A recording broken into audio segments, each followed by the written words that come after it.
Who's that girl? It's Jess. Wait, did you just make up a theme song for yourself? New Girl's title and its theme song tell us what this show is about. The latest addition to a loft of big personalities, Jessica Day. She's in. Yay, I'm in!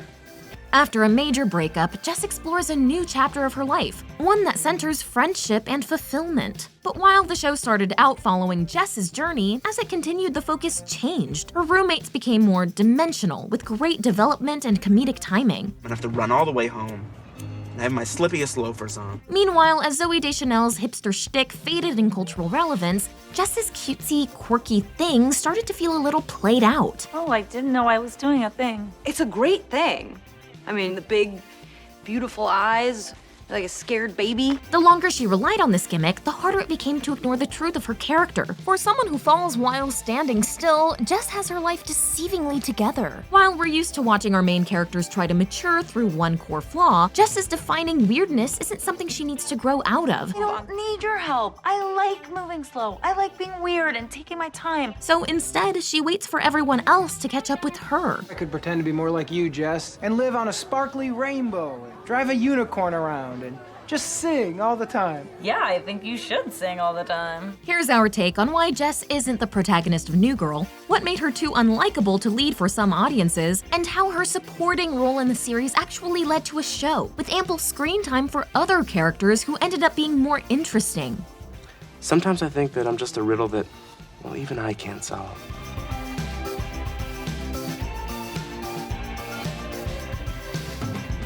If you're new here, be sure to subscribe and hit the bell to be notified about all of our new videos. If you're a fan of this channel, then you probably consider yourself a lifelong learner. That's why I recommend you check out the sponsor of today's video, Skillshare. Skillshare is an incredible online learning community that offers thousands of inspiring classes. The first 1,000 Take viewers to click the link in the description will get 30% off an annual premium membership so you can explore your creativity. Even if you've already had a free trial of Skillshare, you can still take advantage of this amazing offer.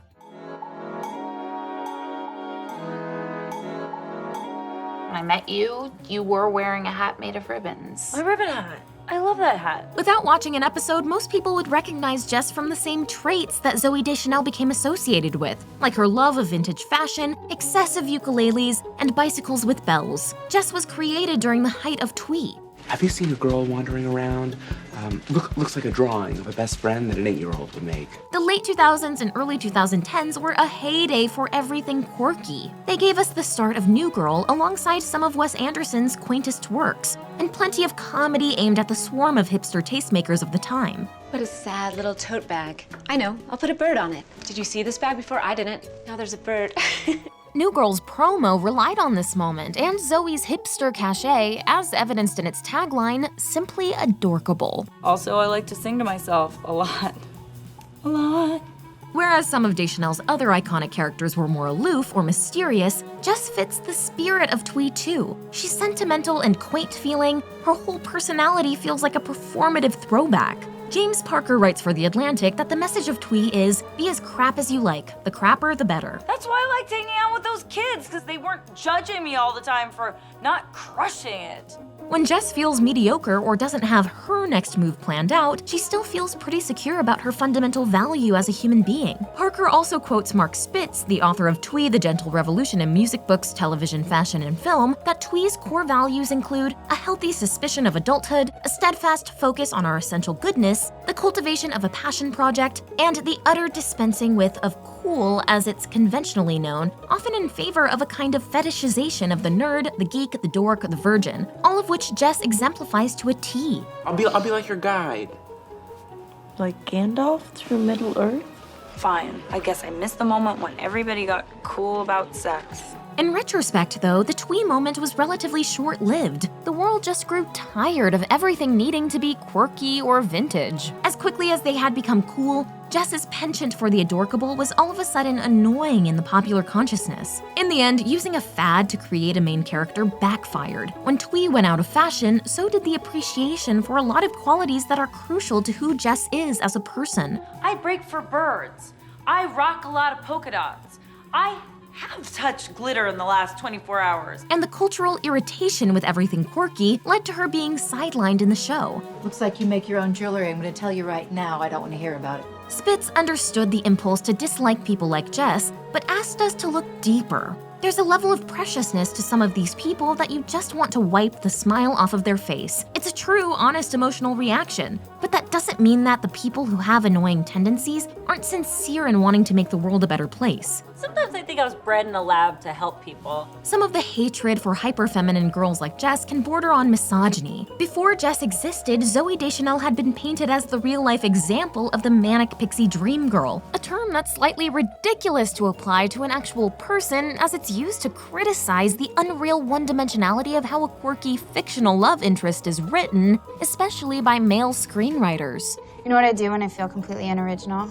Blah, blah, blah, blah, blah. I make a noise or I do something that no one has ever done before. As people misread her character in 500 Days of Summer, a direct commentary on men who see women this way. And we talked about banana fish for like 20 minutes. We're so compatible, it's insane. Zooey herself became a prime target for hating unconventional women. It's being quirky. And here's your host, Zooey Deschanel. I'm Zooey Deschanel, and my soul was born in 1901. Jokes about her actual quirkiness were exaggerated, until public perception had a hard time distinguishing between the real person and the caricature they'd made of her. But the best kind of girl is a quirky girl. She even got backlash against her vocal fry, You have to dress so you can make a quick getaway. a criticism that's increasingly recognized as sexist. Most of the time when people are complaining about vocal fry and uptalk, they're complaining about women's voices, and especially young women. Thanks to these external culture factors and the show's marketing decisions, Jess was doomed to fail as a protagonist. New Girl banked on her hyper-feminine quirks and style to carry the character, which limited where she could go after her adorkability wore out its welcome. This is the worst thing that's ever happened to me. I've led a very fortunate life. But to her credit, Jess is known to take a stand against any misconceptions about her femininity. I hate your pantsuit. I wish it had ribbons on it or something to make it just slightly cuter. And that doesn't mean I'm not smart and tough and strong. When we meet Jess, she's at a seriously low point of her life. She learns her boyfriend Spencer is cheating in the worst possible way, and now she's stuck living with 3 guys she met online. Hey, are you gonna murder me because you're a stranger I met on the internet? Yes, I am. He says no. This kind of beginning is actually pretty common. Traditional stories start with some kind of disruptive change for the main character, called the inciting incident. Jess leaves behind the relationship she had planned her life around. I'm happy you cheated on me. Thank you, because if you hadn't, I would have married you. And in return, she gets a new life which suits her much better. I got a really great deal on Craigslist. I got all of you. But the inciting incident usually does more for the story than introduce a new chapter. It's also related to a personal trait that defines the main character's arc, in terms of both their problems and their growth. At the beginning of Friends, Rachel Green is sheltered, spoiled, and helpless. By embracing risk in New York, she sets up an arc to become more independent, savvy, and self-assured. I can actually do my own laundry. There isn't anything I can't do. Similarly, How I Met Your Mother starts with when Ted Mosby meets Robin. And while the show claims to be the story of Ted meeting his wife, this inciting incident tells us it's really the story of how he initially wasn't right for Robin. So when you tell this story to your friends, could you avoid the word psycho? And how he, supposedly, grows enough to become the partner she needs. This is a story about how you're totally in love with Aunt Robin. Jess's story is different. Being cheated on doesn't speak to any central problem within herself. All we learn from the situation is that Jess is awkward, and spending that long in a single relationship hasn't given her much experience with adult dating. It's been 6 years. Everything I know about sex I learned from Spencer or the Clinton impeachment trial. In the first season, she's learning to deal with the consequences of being cheated on in a long-term relationship, like a discomfort with sex. I don't know what I'm doing emotionally or, let's be honest, sexually. Casual dating, and sometimes even herself. But this uncertainty is just a phase, more from Spencer's mistake than her own. In most situations, Jess is resilient, bouncing back from insults about her weirdness, and rarely willing to let someone else's opinion interfere with her self-image. You don't know how to be real. I can't have you trying to cheer people up. I know how to be real. The breakup is merely a brief detour from her default of being comfortable with herself. You know what? You're right. I am sophisticated. I'm gonna do this. A state that doesn't leave Jess much room to keep evolving. After an inciting incident, comedies often use positive arcs to show how characters improve over time. But by the time she starts dating Nick in season 3, Jess has already reached a good, stable place. She's over her Spencer-related insecurities. He hasn't been mentioned since the first season. Spencer wore jellies. Finding the strength to try things with Nick marks the end of her arc, since Nick is much like a kinder, more charming version of Spencer. My ex-boyfriend failed to send it to me before the court date because he doesn't believe in mail. Because my boyfriend doesn't believe in banks. And Jess still finds the courage within herself to give him a chance. When they do break up, it has a lot to do with Nick being so unstable. What do you want from me, Jess? I just want you to take a little more responsibility. Her steady commitment to doing what's best for herself keeps Jess from needing a positive arc for the rest of the show. She has a kind of maturity that most characters, and maybe most of us, don't have. She knows how to make the hard decisions in relationships that don't work for her. Most of her long-term relationships end with her recognizing something's wrong and respecting herself enough to take it seriously. So I thought we were feeling the same things for each other. You seem like you were. I feel like maybe you're feeling them a little bit more than me. Rather than an overarching growth, what we see in Jess is more of a zigzag. She learns a lot about life in and out of relationships, but she ultimately doesn't discover anything huge about herself. Because the truth is, she already knows herself pretty well. I'm only attracted to guys who are afraid of success and think someone famous stole their idea. I like an underdog. In her professional life, too, she's aware of what she loves and she's doing it. She's a dedicated teacher with a uniquely Jess brand of care and passion for education. I have to get to school because it's astronomy day and I'm dressing up like Galileo, so I have to put on my beard. Life ends up throwing her a few career speed bumps and changes. I've always wanted to be a teacher, but maybe I should be doing something else. I don't know. How do you know when you're on the right path? But she remains happiest when she's doing what she's always been good at. If Jess is a little emotionally mature and grounded for Protagonist, though, her messy life is definitely familiar to the millennials who watched New Girl as it aired. HuffPost contributor David Anthony's description of millennial life reflects Jess's situation perfectly. The thing that remains the most constant in your life is that nothing is ever the same. For a generation defined by uncertainty about growing up and entering the post-recession workforce, What'd I miss? From the past 2 years? Give me the highlights. Okay. Country's broke. watching Jess and her friends' chaotic life changes can be comforting, and her sense of self is strong enough to encourage us to trust our weirdness, even if the external details haven't yet lined up. Between a battle with being one note and her pretty solid sense of self, Jess has the hallmarks of being a supporting character. I guess I was just hoping that with all the mistakes I've made, at least I could help you guys find love. They didn't go through all that for no reason. And the other key reason Jess was sidelined over time was to give more space for her friends to develop. They not only proved to be compelling and funny characters, but they also were still discovering themselves and had more conventional growing to do in order to catch up to Jess. She doesn't think I can take care of a regular plant. Well, you can't. Any idiot can take care of a cactus. Winston, she thinks I'm an idiot. One of Jess's defining qualities is how deeply she cares about people. You just walk around all day thinking about other people's feelings? Yeah, don't you? No. How do you get anything done?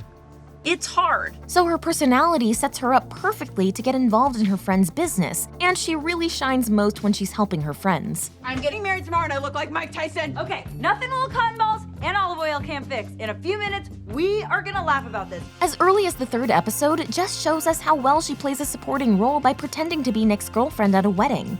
Oh my God, was she jealous? I think she was jealous. You did so good. We see already how Jess's stable self-assurance makes her a naturally good friend. She has a boyfriend. Yeah. She shouldn't have been flirting with you all night. You can't be her backup plan. Also in the first season, she's willing to throw Schmidt a birthday party at the last minute, even when she doesn't yet understand him and his friends.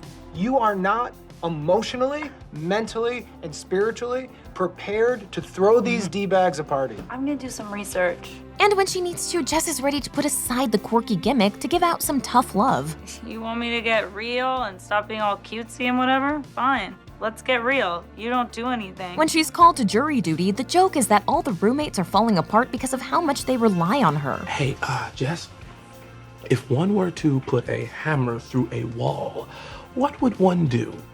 Did that wall fall down? Just please don't leave again. And throughout the course of the show, she's helped 3 separate couples with marriage proposals. Will you marry him? Is that a yes? At Jess's core, in her careers, relationships, and friendships, is a desire to help people. So she shows off what's good in her character whenever we see her exercise this side of herself. What am I watching here? What do you mean? This is friendship.